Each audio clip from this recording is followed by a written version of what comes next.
Oh, interesting. Okay. Professor Grimshaw, this is Sarah speaking. Hi, Sarah. How you doing? Good. How are you doing tonight? Thank you. I'm awesome. Good. I just thought I had something informational that would be helpful to all the students.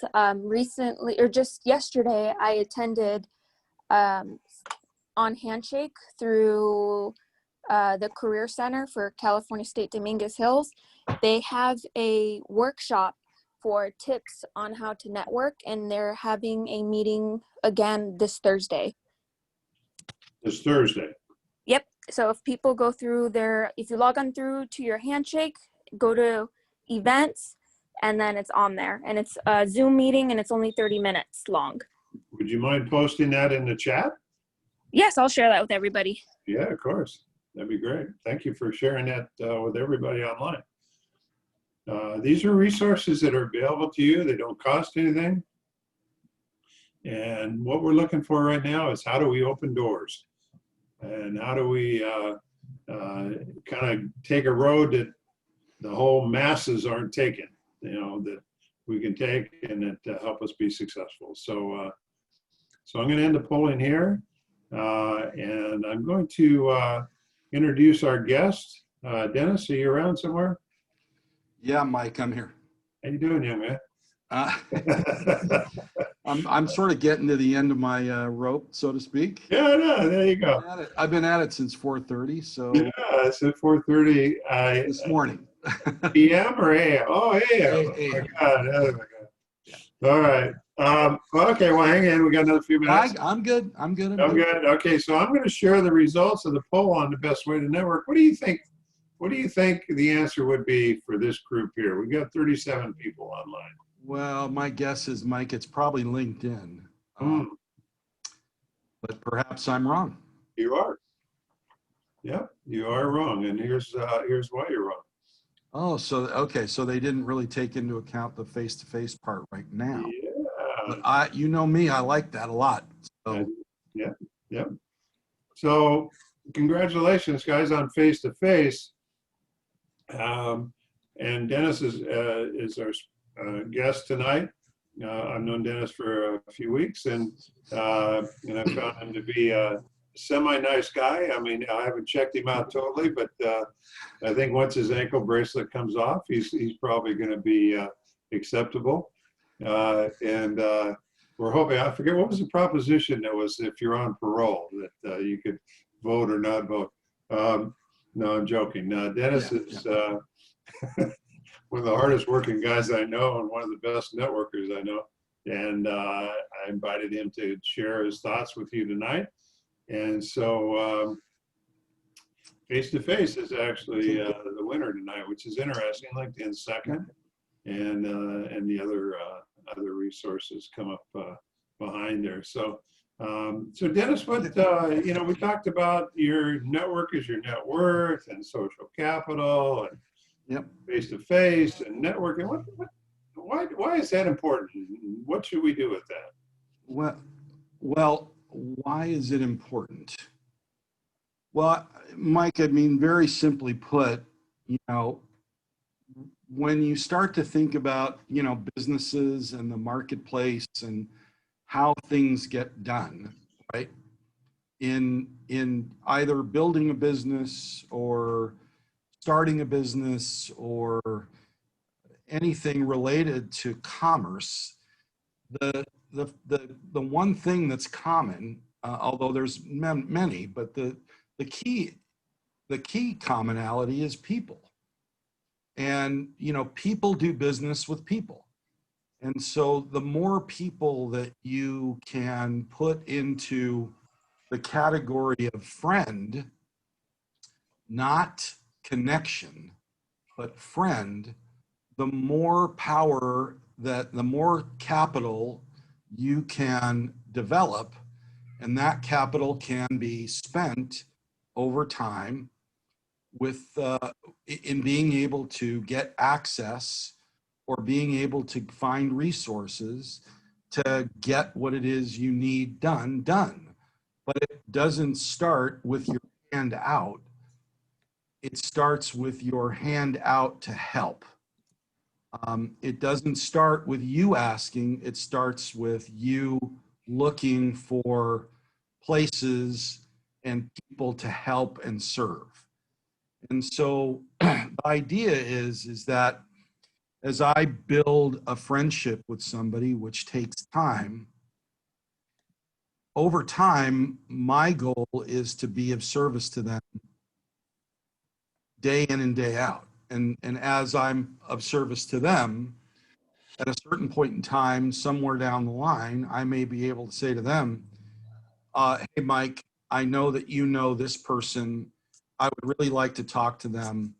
I've got a product, or I've got a service, or I'm doing this, or I'm doing that. Here's my promise. I won't try to sell them anything. I just want to have a conversation with them. You're more likely to make that introduction on my behalf because I have been of service to you over time. And we've become friends, not just connections. And the biggest problem I have with LinkedIn is that I see people collecting connections. And so you can say, wow, I've got 2,000 connections. Well, 2,000 connections are meaningless if you don't know any of those people. If you can't make a phone call to any of those people and have a conversation with them, or if you actually don't even know what they do or how they do it, or what their specialties are, or what it is they're trying to achieve in their life, or you don't know anything about their family or where they've been. If you don't know any of that, you don't have anything about, you're not, it's no value to you. There's no value whatsoever. And so, my objective tonight with the students is, this is not, I'm not up here with a big PowerPoint presentation and, telling you things other than to motivate you to understand the value of the people that you meet and how to work that value and how to create that value. And and so that's the reason why you're building social capital, Mike. It's very simple. we met each other 10 or so years ago, and I can tell you, I don't believe we've ever done business together. We've never, I probably put a few deals in front of you at one point in time. We've talked about a couple deals. We've sort of batted it around a couple times. We've never really done any business together. And yet we've remained friends for 10 years. And it doesn't take a lot of work. It just takes some commitment on our parts to stay in touch with one another. And what's really beautiful, all of you that are listening, is you have so many tools to do that. There's so many different ways you can be in front of people and being of value to them, given the nature of, digital communication. In my day, it was you walked into your office and you worked the phones for 6 hours. And and that was work. Not that emailing or connecting on LinkedIn or anything isn't work, but I can tell you working a phone is a lot more, there's a lot more to it than, shooting off a quick email to say, hi, here's something of interest to you. You guys have a lot of tools by which to build friendships rather than connections. And so let me sort of tell you why this friendship thing is so important. And, I'm a storyteller by nature, because I'm a business development and sales guy. I lead organizations, but at the core, I'm a sales guy, business development sales guy, and sales guys still tell stories. That's how they sell, or the best ones I know.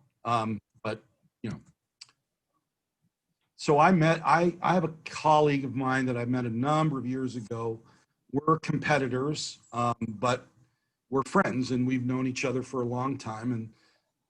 I met him. When I met him, we ended up having lunch, and over lunch, he shared a story with me about his beginnings in the insurance business.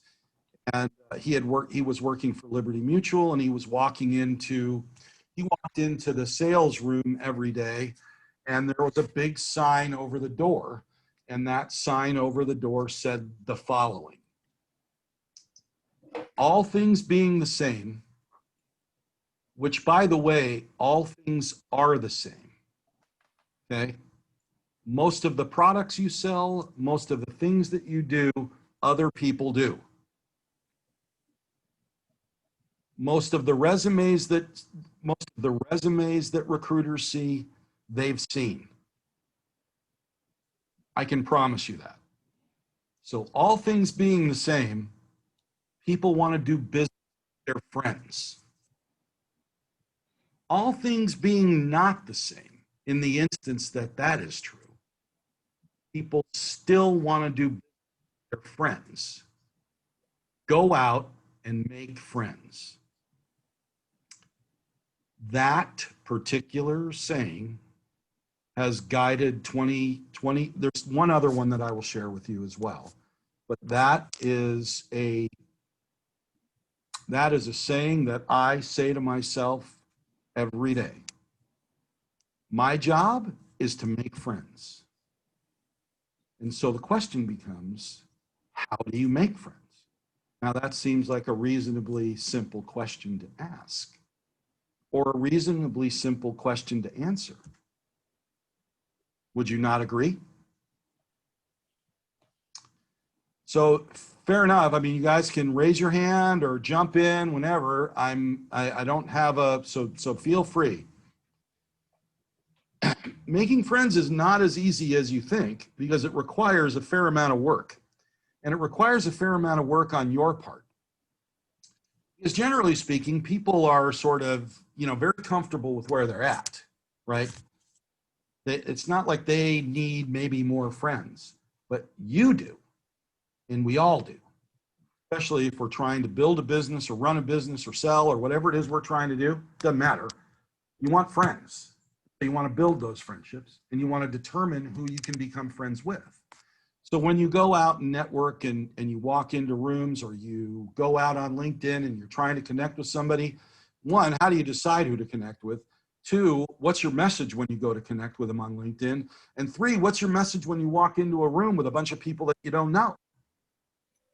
What does that sound like?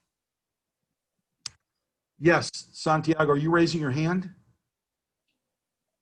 No? Okay, good. I just couldn't tell. Okay. So what does that sound like? So let me give you a couple of ideas, okay? First idea on LinkedIn, we'll get tactical, Mike, if you don't mind, because rather than philosophical, we'll get tactical. If you don't mind, here you go. I'm going to reach out to Miguel. Miguel, can you tell me what you do right now? Are you just a student, or are you working or doing something else? I work for an IT company, security. What do you do at the IT company? I do like technical support for a security camera, like a large corporate security camera company. You do technical support for so let me make sure I understand. Mm-hmm. You do technical support for a large corporation that provides security cameras. The cameras? Yeah. So when a customer are these security cameras that are placed in commercial buildings, or are they placed in homes, or both? Both, everywhere. The ones that you see on, and so are you talking to the customer, directly to the customer, or are you talking to the corporation that's looking for your technical support? I talk to the installer. So the guys who install it and they don't know what to do, like they get stuck. We do like the higher level. Got it. And what's your background? Do you have some technical background or not? Or I mean, the way I got the job was I worked at a nonprofit for a long time for a children's charity, and I got a lot of customer, I guess, a lot of people front face seeing stuff. And then I took some CIS classes, who gave me the technical skill, and I got the job like that. I mean, and so have you lived in Los Angeles your whole life, Miguel? Yeah, yeah. And where did you grow up in Los Angeles? I grew up in Harbor City, Torrance area, but I was Oh born in yeah, sure, Mexico. sure. Yeah. That's a cool spot over there. Yeah, it's cool. Yeah. What high school did you go to? Narbonne. What's that? Narbonne High School. Oh yeah, I know that. I know that high school. Yeah. Was that where you grew up the whole time? You didn't move from anywhere else? That's where you were? I was born in Guadalajara. Okay. And then my family came over here and grew up in like Harbor City, Torrance area. And then I moved out here to Whittier. So yeah, I guess LA. And so now you're in school as well. So what is it that you're planning on doing? I was doing information What you want to systems, do? but I don't really like the IT field. Yeah. I like more business, more sales stuff. So as soon as I graduate, I'm leaving this job and moving towards a sales job. That's the plan. And what is it that you have an idea of what you want to sell? Anything. I mean, I don't really care. Anything. If it makes money, I'll sell. Okay. Well, that's good. Okay. So we'll break right here. Okay. All right. So what did you notice about that conversation?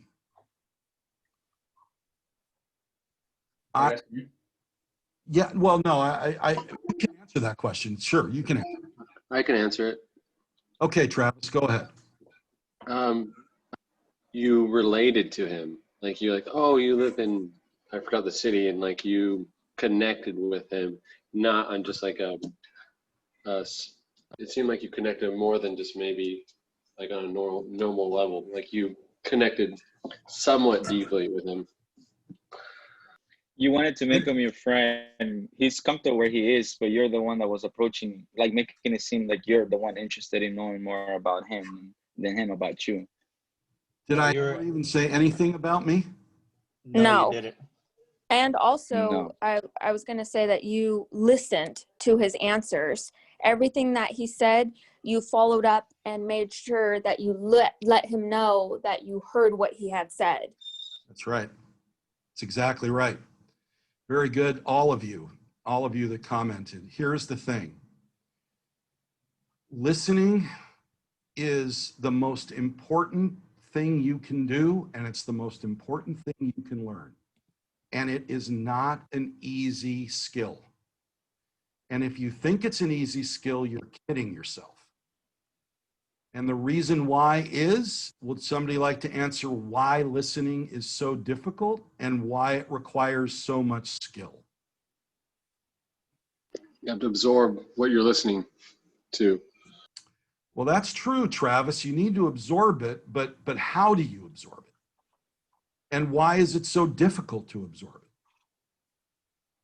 I think it might be difficult to absorb it because as humans, it's already difficult to do a lot of things. For example, a star doesn't have to listen, yet it's much more powerful than a human. But a human is much more than a star since it has to listen, where a sun does not.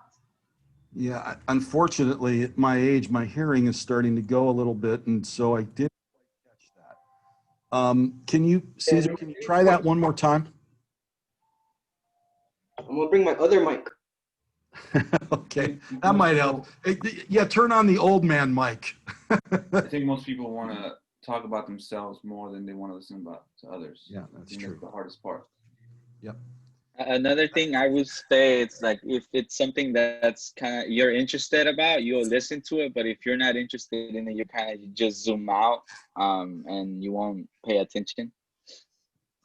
Okay, that's all of you great. So let me summarize it and try and turn it into something that you can take with you. One, you are correct. Most people want to talk about themselves. Your job is to get them to talk about themselves so you can learn about them, so you can have things to talk to them about later. Two, most people don't listen very well because they're spending their time thinking about what they're going to say once the person finally shuts up.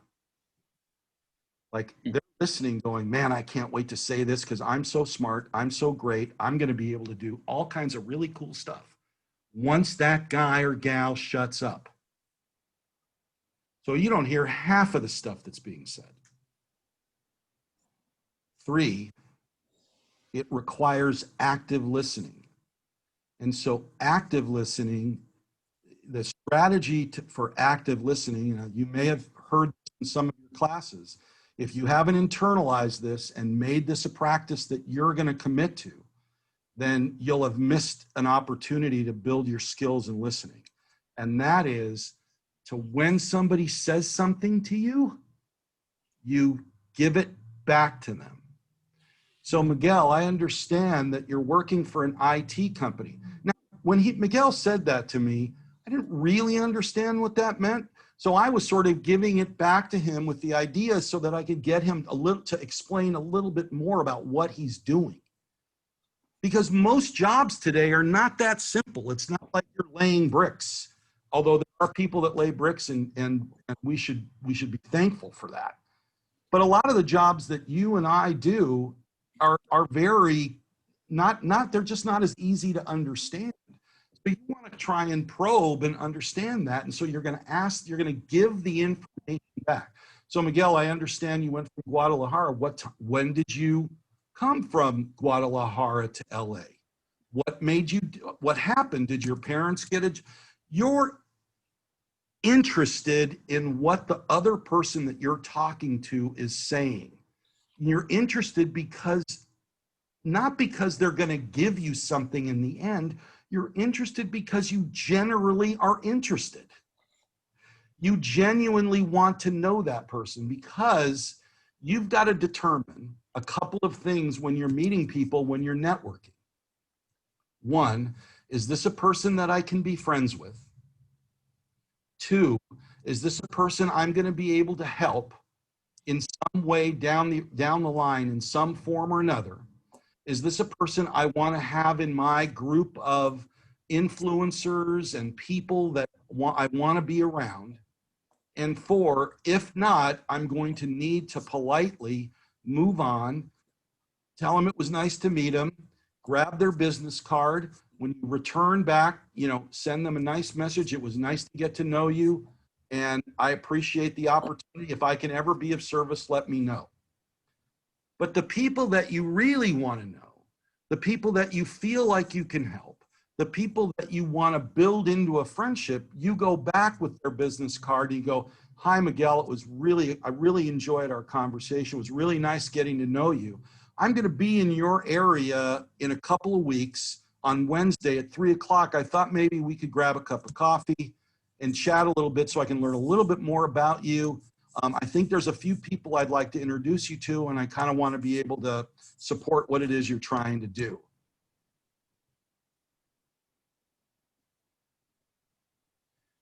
Have I ever said anything about me?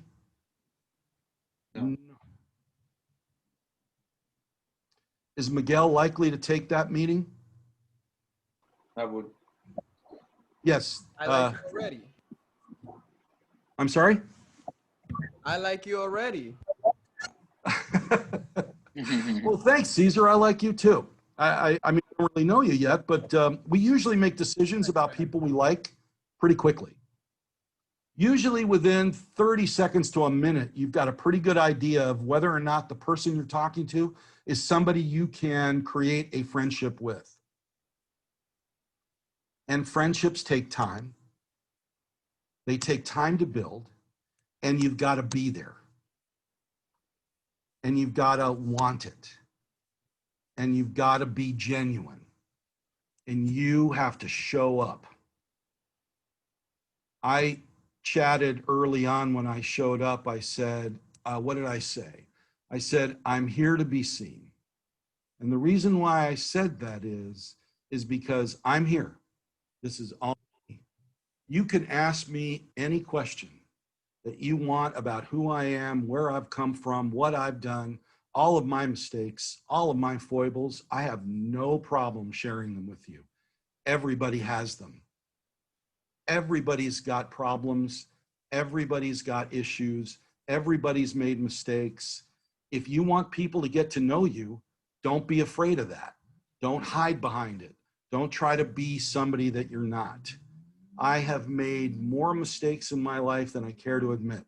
I've been successful and built a successful business and sold it. I have failed miserably at a business, which cost me a bunch of money that I'd like never to talk about ever again. But I learned some things, and we move on. That's what you need to be in front of people. They need to know that who they're talking to is a real person, not a face, not a mask, no edits. Now, I'm not saying you're going to come out and tell them all that in the first time you chat with them, but over time, as you meet them and talk to them and find reasons to send them a message, those kinds of barriers start to break down. And then over a year and a half or 2 years or 3 years or 5 years or 10 years, that person now really gets to know you. And you've built a friendship that can be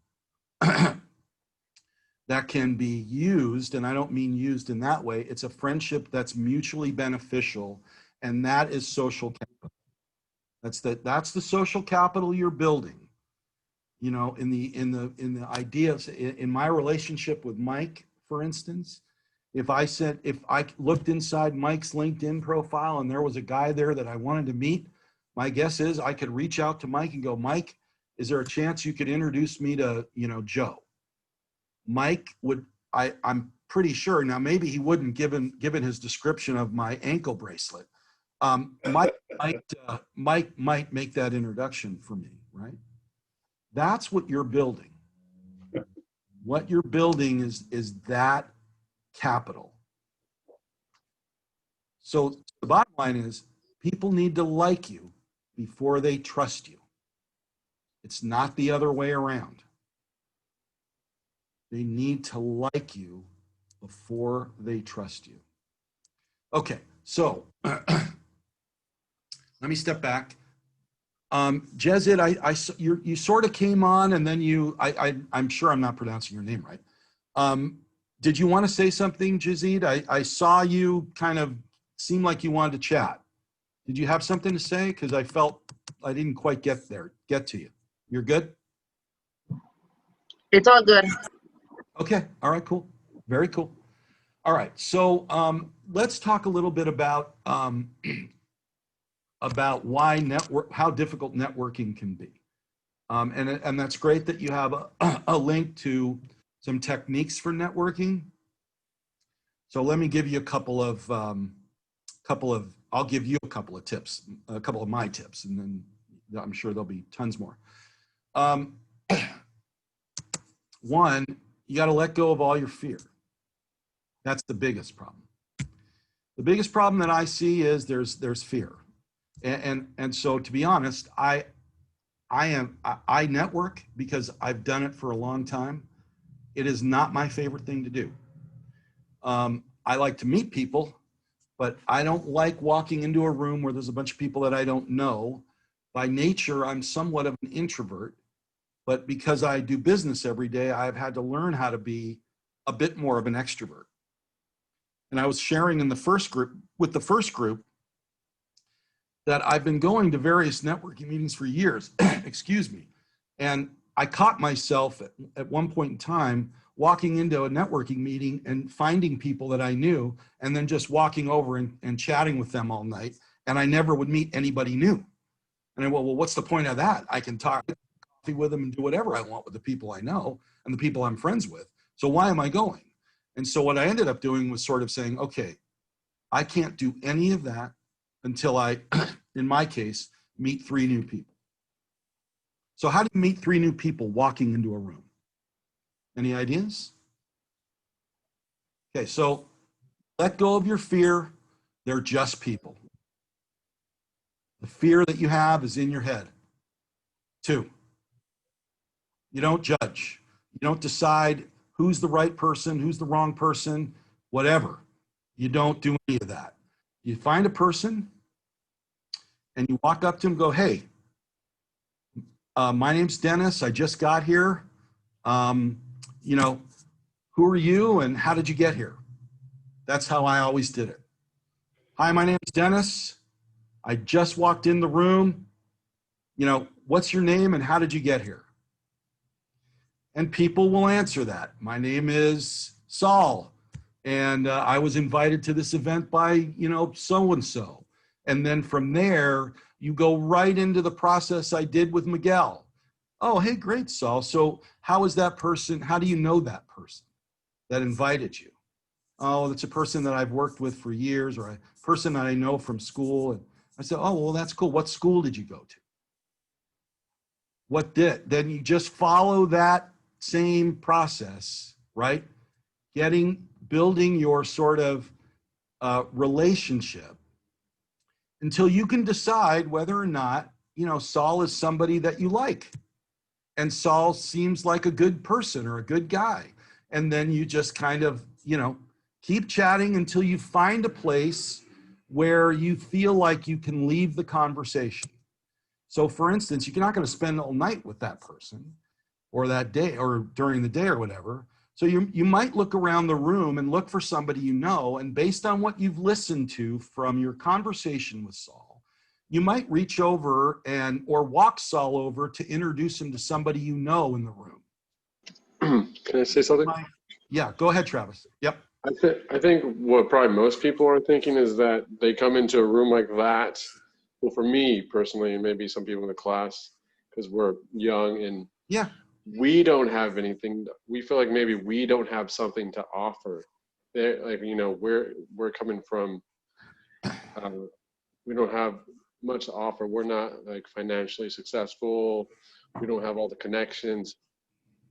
So maybe we don't feel like we have anything to offer, like if we go into a room like that. Okay, I appreciate that, Travis. Let me help you. Let me tell you this. I can tell you that everybody has value. It doesn't matter whether you're young, whether you have connections, or any of that. When you walk into a room, you need to walk in tall.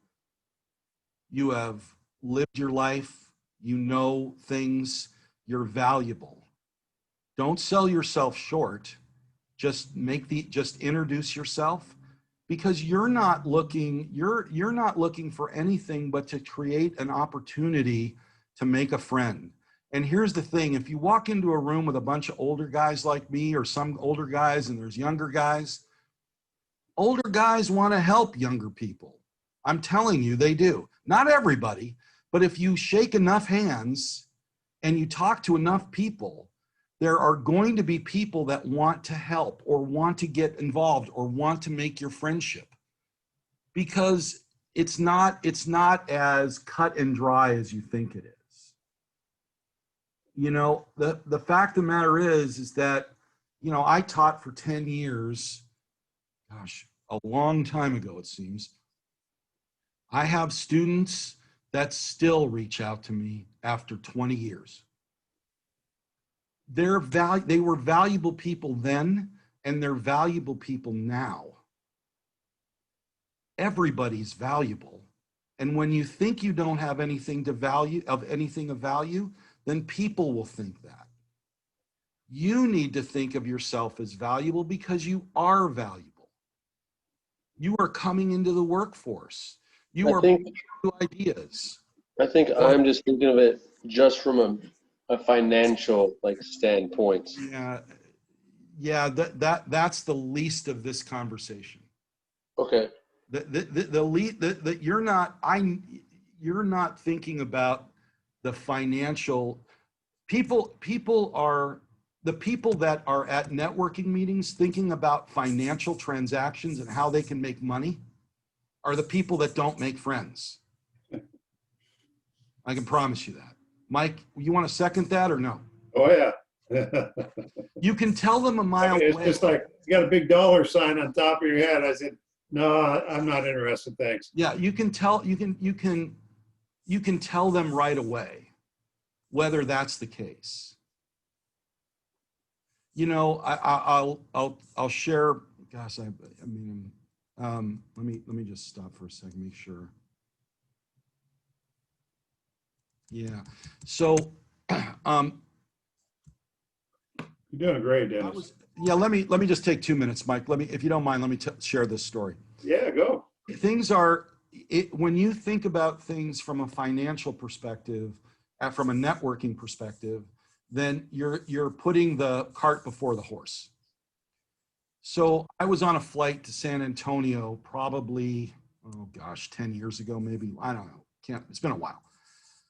And on that flight, I was traveling to San Antonio with a client of mine to go to a conference. And our seats were separated, and I was sitting next to a gentleman, and he was in the row. My client was in the row in front of me, and things got moved around. But I had already started a conversation with the guy sitting next to me, so I didn't want to move because I kind of liked the guy. And we started talking, and we talked the whole flight, and it was a great conversation. Turns out he's from Orange County, and then I get back and I have his information. I reach out to him, say, hey, John, I'd love to get together and have a cup of coffee. And then I sent a message to my my consulting business partner at the time. And I said, gosh, you'll never guess. I just met this guy on a plane, and I told him his name. And my partner said, you're kidding me. You know, that guy sold his business, and he's probably worth about $100 million. And I'm going to tell you, there's no way I would have ever guessed that by sitting next to the guy. I mean, I knew he was successful, but I mean, I could tell, but I had no idea. That guy and I ended up working with him, coaching him as he was transitioning out of what he had done and trying to figure out what it was he wanted to do next. And we have become exceptionally great friends. And I have been in positions where I could have really used a little bit of money at times. I have never asked for money from him, ever. Because that's not the nature of what it is we're doing, building friendships. We're building friendships so that we can, bring more people, more opportunities into the world we're trying to create. And the world we're trying to create is the business that you want to always build. And I said this in the second group. Entrepreneurs are not risk takers. They're risk aggregators. They have to do it with other people. They've got to bring investors. They've got to bring employees. They've got to find customers, and they've got to find vendors. They got to build the stakeholders in order for everybody to take the risk and build the business. And you don't do that unless you've built friendships over a period of time. So we're getting close to the end. So I want to read something to you, if you don't mind. It's another one of the sayings that I have sort of on my board that I look at every day. If you don't have a couple of those, I would highly recommend you get them, because you got to see what it is you believe every day, because it's easy to forget. And I think this speaks to what you were mentioning, Travis, about the difficulty of walking into a room. And so Mr. Rogers was he was kind of a goofball, I get it. But he also had he said some things that are really powerful. And this one in particular has been, has sort of guided me, and I think allowed me to do what I've done in my life. So here it goes. If only you could sense how important you are to the lives of those you meet, how important you can be to the people you may never even dream of. There is something of yourself that you leave at every meeting with another person. And they're leaving that with you, and you're leaving that with them. The power and the social capital is understanding this and understanding your value, whether you're at the beginning of your career or at the end of your career or in the middle of your career, or trying to figure out what you're going to do. You are valuable. And if you don't believe that, people will see it. But if you believe it, if you believe that, they will see it and you will attract them. And that's what you're looking for. You're trying to find the people that are attracted to you so that you can put them in your constellation of people, of opportunity, of possibility, and over time build those friendships that will lead you to either the next job or the help in building the business or a friend you can cry on your shoulder, a business friend you can tell your biggest problems to. Those are the people that make your world go around. And the more of those people you have, and the more of those that you develop, the stronger you're going to be as you go out into the world. Don't sell yourself short, people. You have all kinds of stuff that you can offer people. A different point of view from an old guy like me, or a different point of view from the person that came from somewhere else. That is all very valuable. All right, questions, comments, whatever. Mike, we're almost there. So I don't know where you want me to go with it. I don't. Great, Dennis. Thank you. Yep. Thank you. My pleasure. Love to do it. Questions or anything else that anybody want to comment on anything, or because I know you guys have class and so I'm sure Mike's got a lot of stuff to get to. What do you go to meet people? Like what? Like online. I need like a little tag just to, so I'm gonna like staple it shut in the morning. Where do you go to network? Well, so What online platform do you use or something? oh, online platform do I use? Yeah. You know, I don't really, you know, at this stage, I'm not really doing a whole lot of networking, broad networking from a,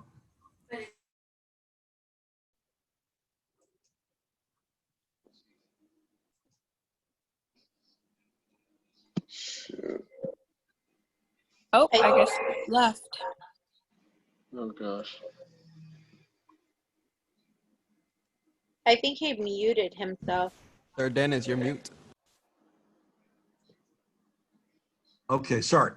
I'm sorry, I apologize. Gosh, I wonder how that happened. So, I'm not really doing any broad-based networking. Test.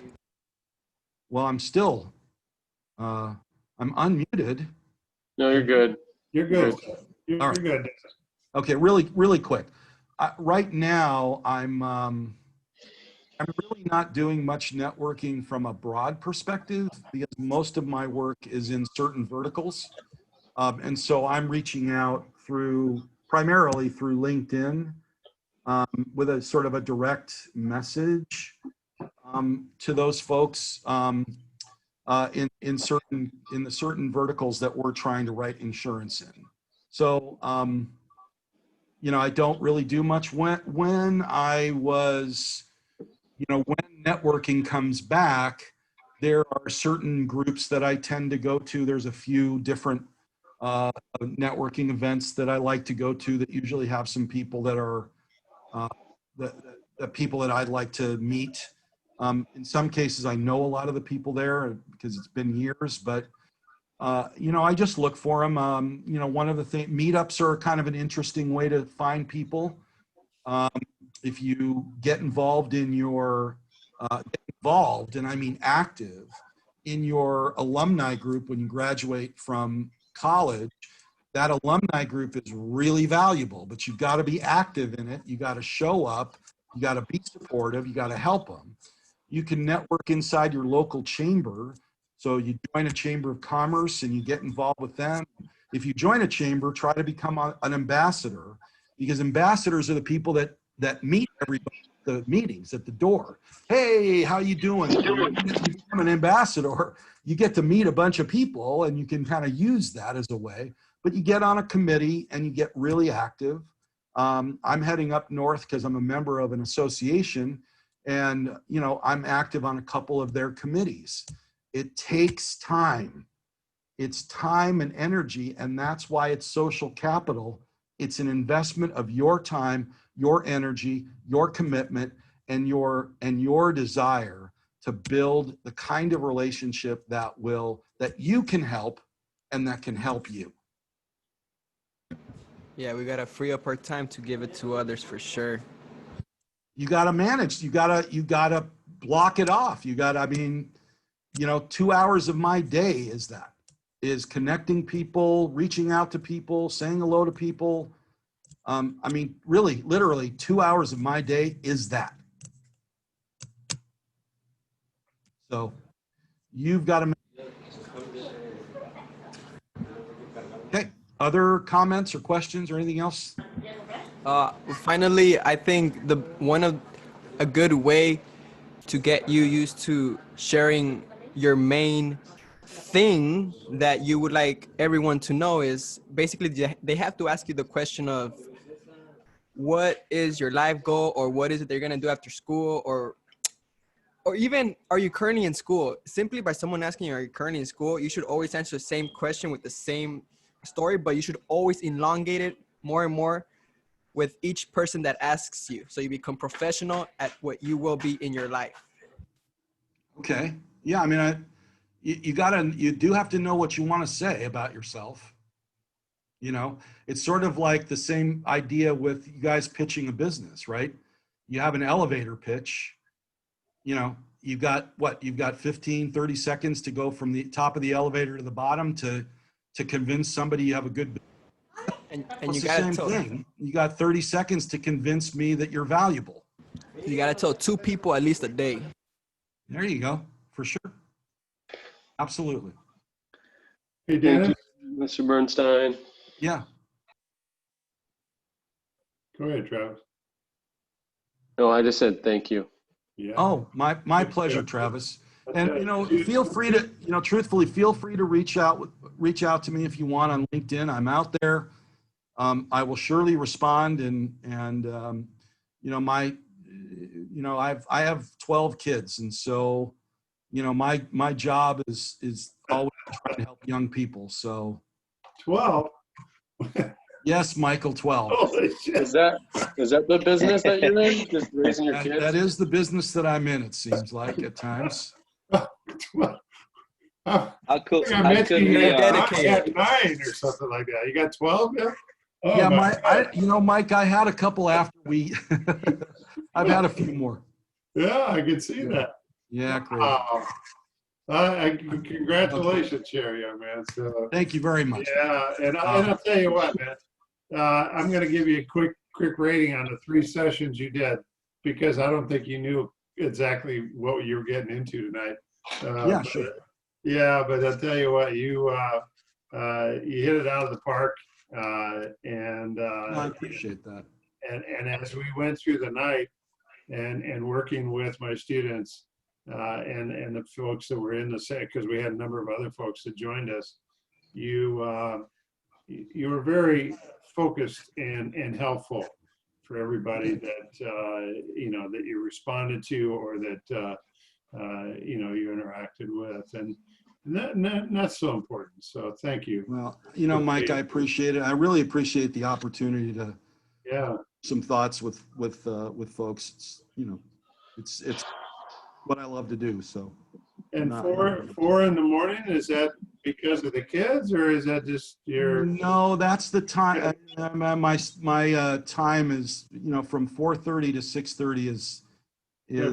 Milk the cows, or what are you doing? No, it's thinking time, and it's catching up on stuff. Yeah, of course. The first hour is reading, and then the second hour is sort of ideating and kind of thinking about what I need to accomplish, and yourself going.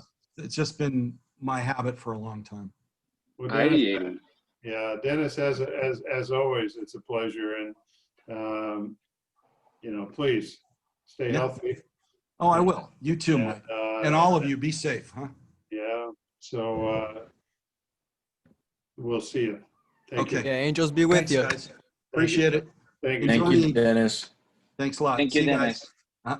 Bye-bye. Bye.